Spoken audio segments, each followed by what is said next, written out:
In 2008, the National Research Council offered 2 key principles for early childhood assessment that I think are really touchstones for us in this work. And we ought to return to them every time we talk about child assessment. First is the purpose of assessment should be clearly identified and should guide all subsequent decisions, okay? I can't emphasize enough how important it is to start with the purpose.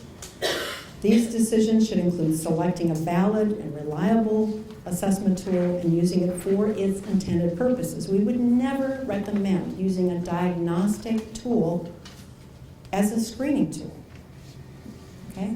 There are 2 different purposes, or a diagnostic tool for formative assessment. We see it happening all the time. People will take what I would consider to be a norm reference child outcome measure and use it for formative assessment. It's too long of a measure.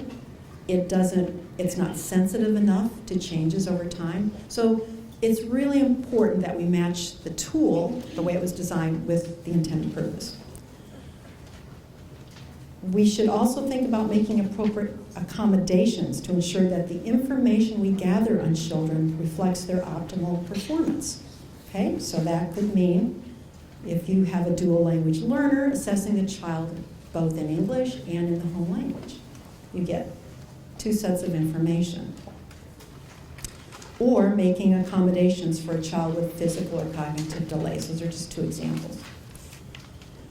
It also means interpreting and using the results to make informed decisions with input from family members and others as appropriate. So the tool on itself does not decide anything. It's part of the assessment process.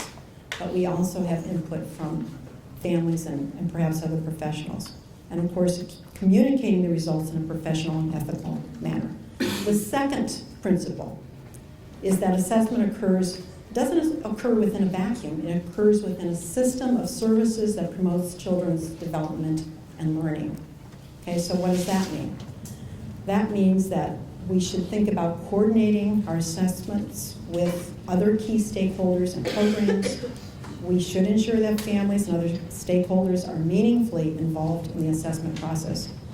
And we should, as much as we can, streamline the process so that we don't put too much burden on programs, children, or families. And of course, connecting assessment. This is really important because sometimes we gather all this information and we don't use it for anything. So the last point is that we connect our assessment results with services, supports, or treatment planning as needed. It's especially important with screening. Once you find out that there's a concern about a child's developmental delay, what's the next step? Let's not forget that it has to connect to something